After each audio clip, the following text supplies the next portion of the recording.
of these? I got a little obsessed with mine. In fact, I got a little obsessed with all my stuff. Have you ever wondered where all the stuff we buy comes from and where it goes when we throw it out? I couldn't stop wondering about that, so I looked it up. And what the textbook said is that stuff moves through a system from extraction to production to distribution to consumption to disposal. All together, it's called the materials economy. Well, I looked into it a little bit more. In fact, I spent 10 years traveling the world, tracking where our stuff comes from and where it goes. And you know what I found out? That is not the whole story. There is a lot missing from this explanation. For one thing, this system looks like it's fine. No problem. But the truth is, it's a system in crisis. And the reason it's a system in crisis is it's a linear system and we live on a finite planet. And you cannot run a linear system on a finite planet indefinitely. Every step along the way, this system is interacting with the real world. In real life, it's not happening on a blank white page. It's interacting with societies, cultures, economies, the environment. And all along the way, it's bumping up against limits. Limits we don't see here because the diagram is incomplete. So let's go back through. Let's fill in some of the blanks and see what's missing. Well, one of the most important things that's missing is people. Yes, people.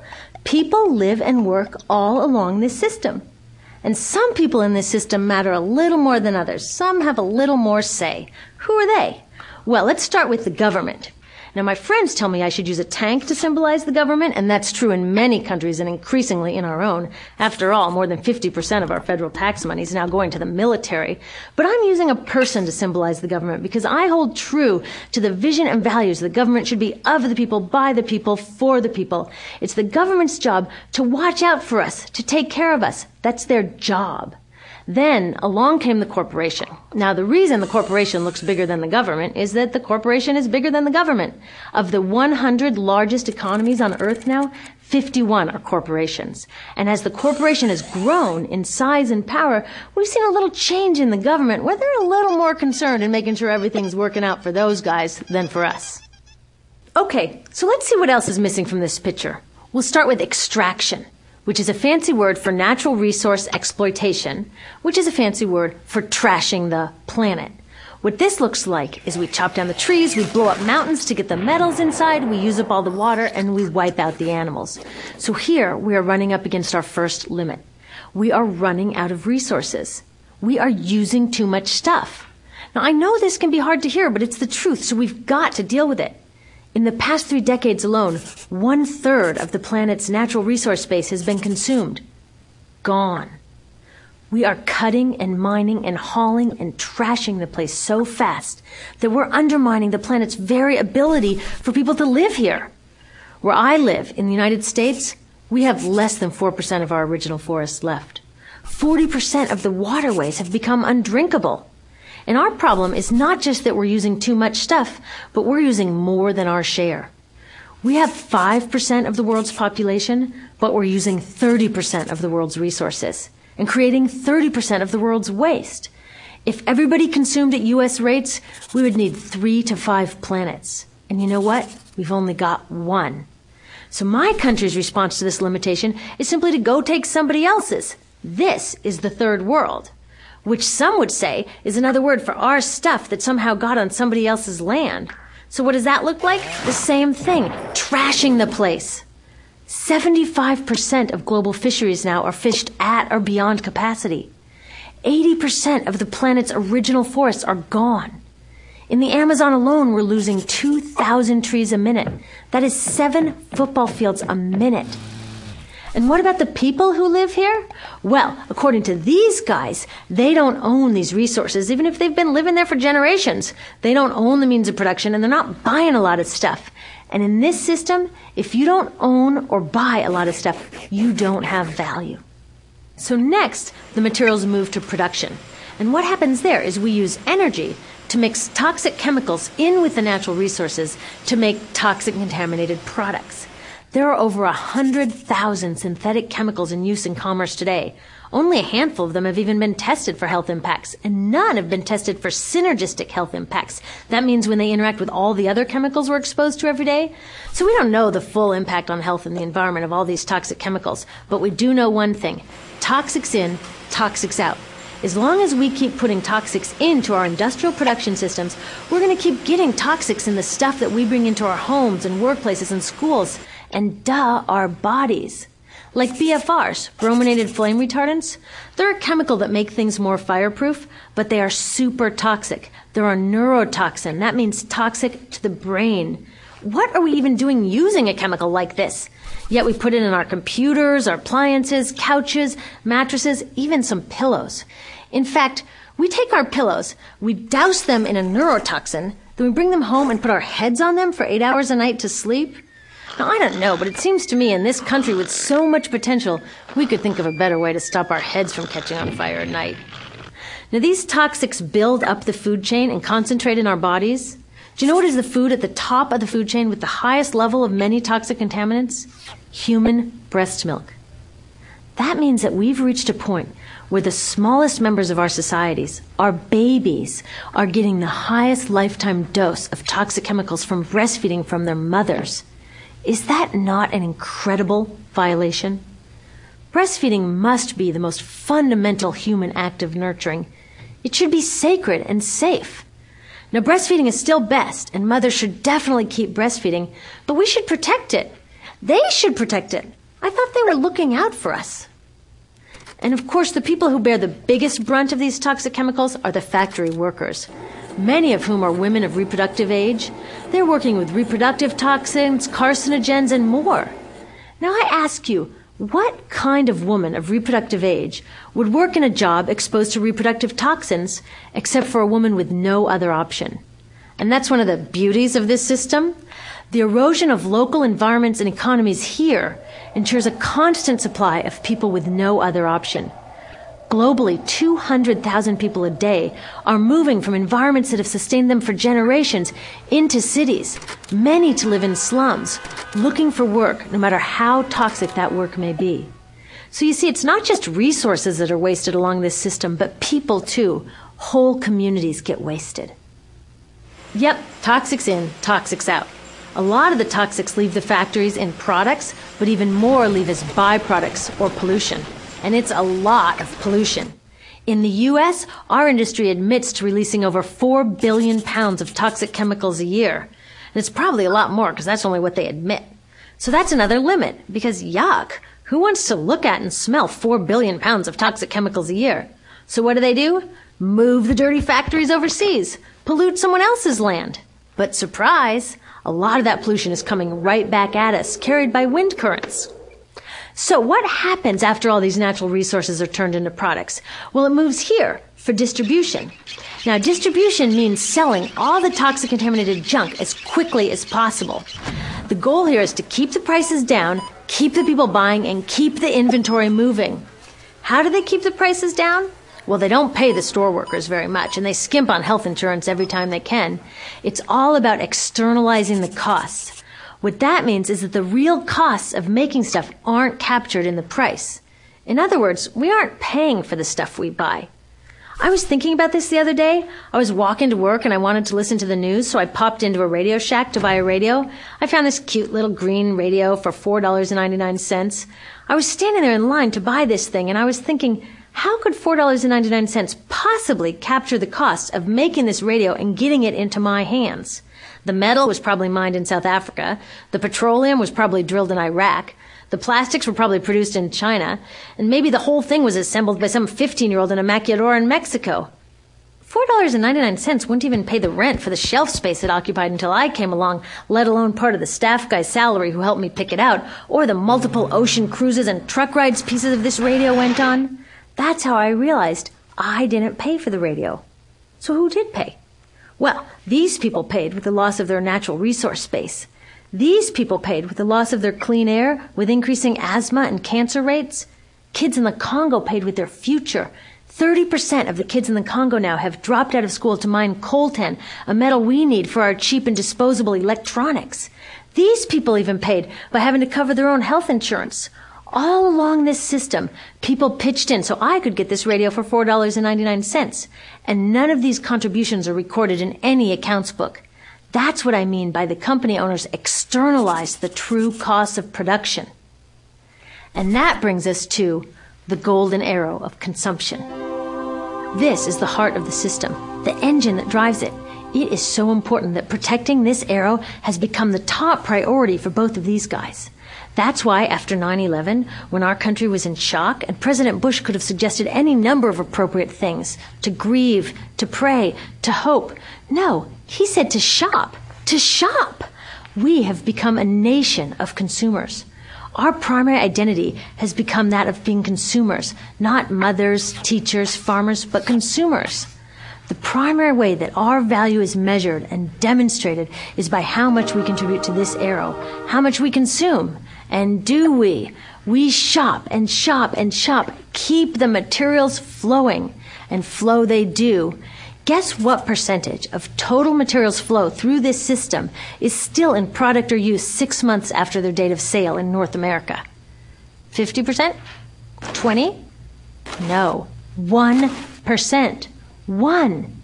In other words, 99% of the stuff we harvest, mine, process, transport, 99% of the stuff we run through this system is trashed within 6 months.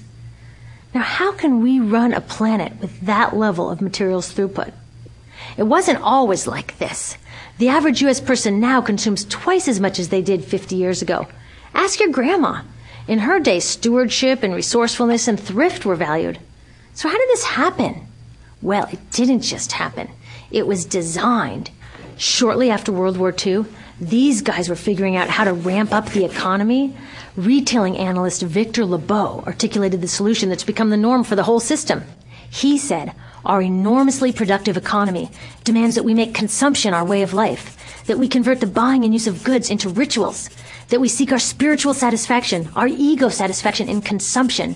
We need things consumed, burned up, replaced, and discarded at an ever-accelerating rate.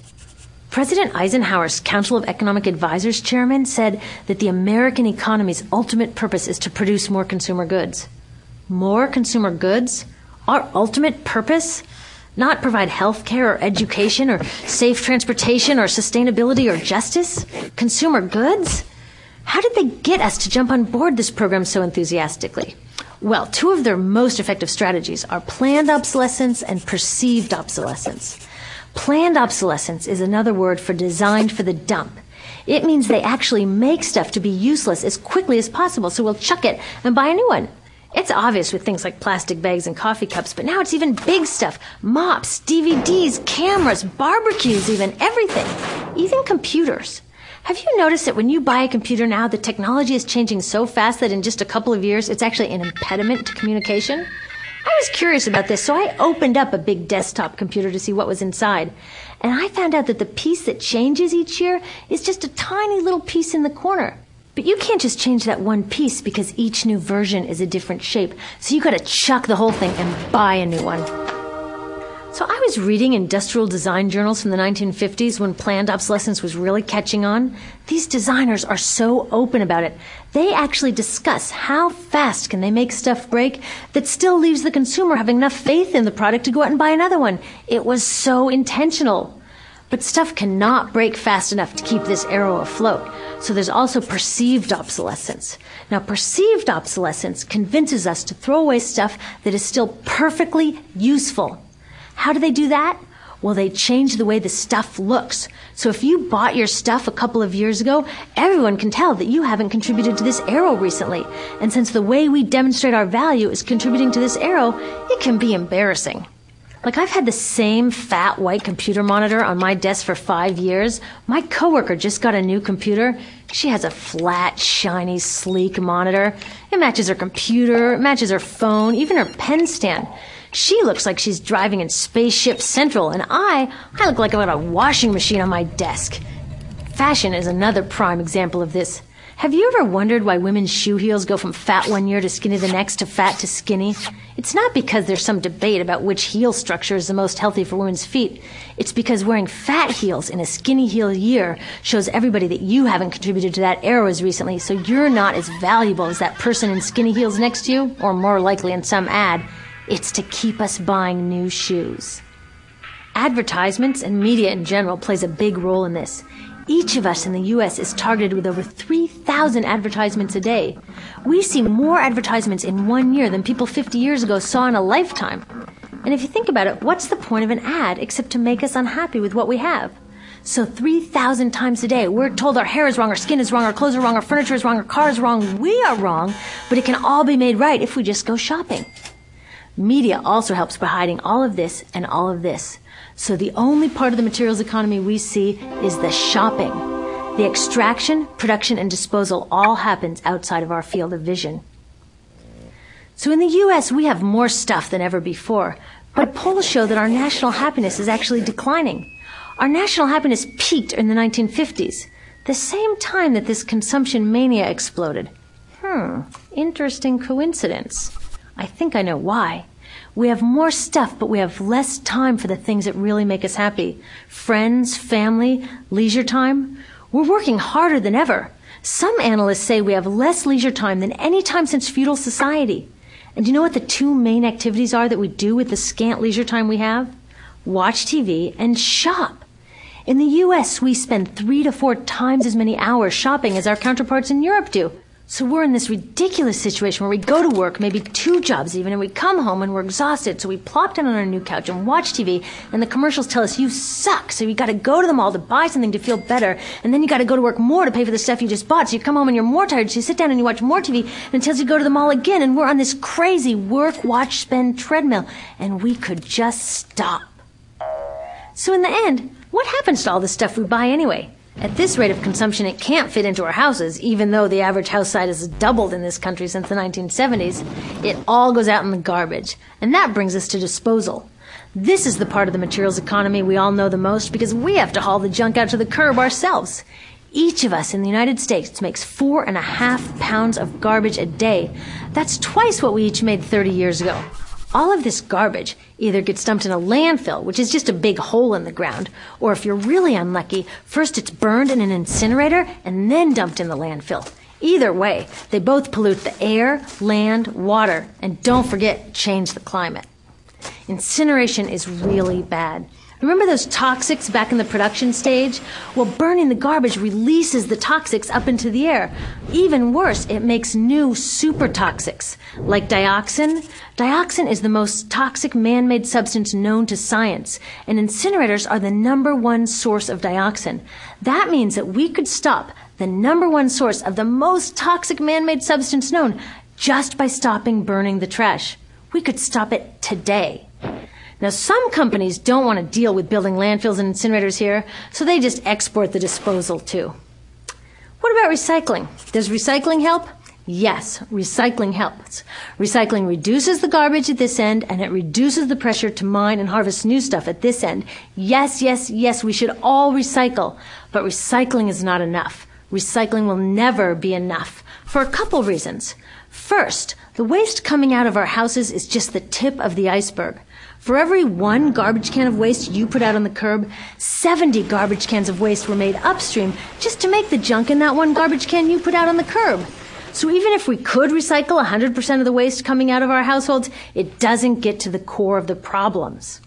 Also, much of the garbage can't be recycled, either because it contains too many toxics or it's designed not to be recyclable in the first place. Like those juice packs, where they have layers of metal and paper and plastic all smushed together, you can never separate those for true recycling.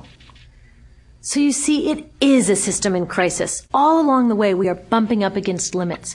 From changing climate to declining happiness, it's just not working. But the good thing about such an all-pervasive problem is that there are so many points of intervention.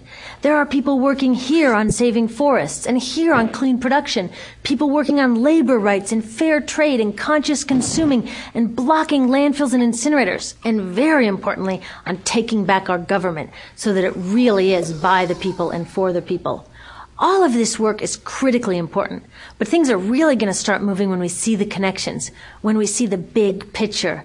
When people along the system get united, we can reclaim and transform this linear system into something new, a system that doesn't waste resources or people. Because what we really need to chuck is that old school throwaway mindset.